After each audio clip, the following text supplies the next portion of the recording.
In 1987, 16% of Americans were in favor of legalizing marijuana.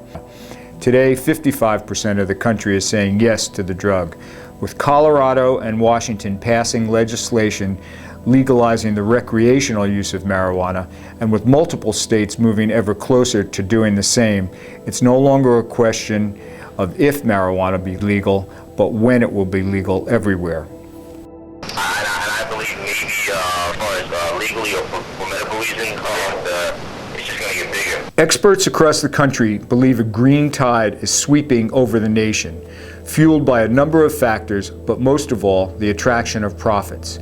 Billions of dollars in profits, says Kevin Wolf of Cowen Capital, an investment firm in Jersey City, New Jersey. 2014, they're projected to do $2.3 billion. With that kind of money being pumped into the economy, state governments can start capitalizing by taxing, and they already have.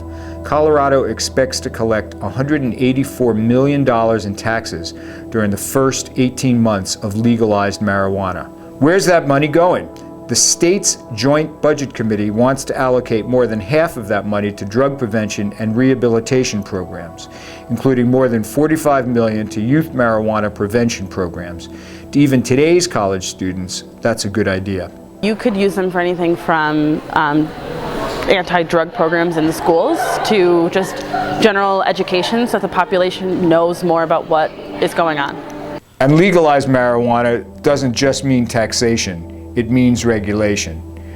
Any kid who wants to get marijuana can get it today. If we regulate it and we license the people who sell it, they will have an interest in not selling it to minors, just like alcohol. Retired New York City police detective Joanne Naughton says a combination of regulation and education of the health issues regarding drug use could in fact make for an improved and informed outlook on marijuana, and better yet, an improved and informed future for today's youth. Naughton cited the American evolution on cigarette smoking. In 1965, more than 42% of Americans smoked. Today, only 18%. And it's another area where it's a self-induced evil that's going to be heavily taxed and regulated to produce government revenues.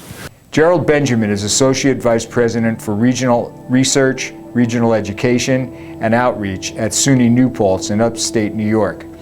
He says it's only a matter of time before the idea of money-making and money-saving trumps the once highly ethical mindset surrounding marijuana. It costs a lot to enforce anti-marijuana laws. There are a lot of other serious tasks before the national government and the Attorney General's office.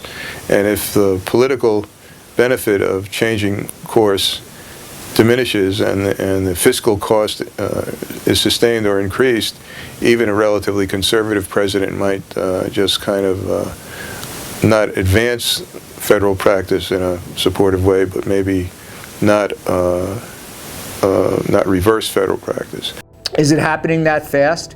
Is the race to state legalization of marijuana happening so quickly that it's practically inevitable that the entire country will soon accept weed as a legal drug?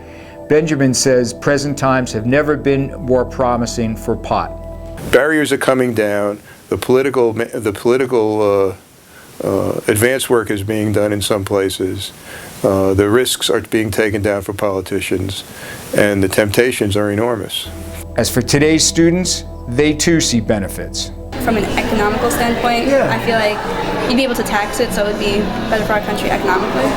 I think that it's a huge double standard in society that marijuana is illegal where we have other things like alcohol and cigarettes to be legal. I think that it's doing a lot more harm than good to have people being punished for this when clearly it's their own right to choose. Still, some see the drawbacks. My fear is that if marijuana is legalized, that people would find themselves going to those extremes where they overdose, and we'll find our culture having to deal with those issues once again. But Naughton will tell you that addiction isn't the main problem. If you have a drug addiction, you can recover.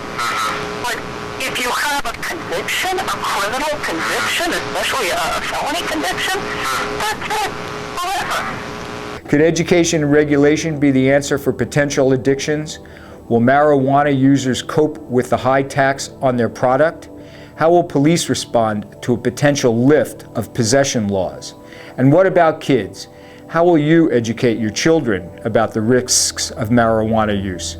All these questions are as provocative as the drug itself. But make no mistake, it's getting closer to being legal and very present in our everyday lives. And according to Gerald Benjamin, that may not be a bad thing. So we have a classic example. I think it was George Cardozo who said that. I might be attributing it. But laboratories of democracy. So we have places trying it. We're going to see what happens in those places. And if the negatives aren't manifest and the benefits to government are evident and social society is not disrupted or in unexpected or negative ways, then I would say that it's been proved that it shouldn't be banned.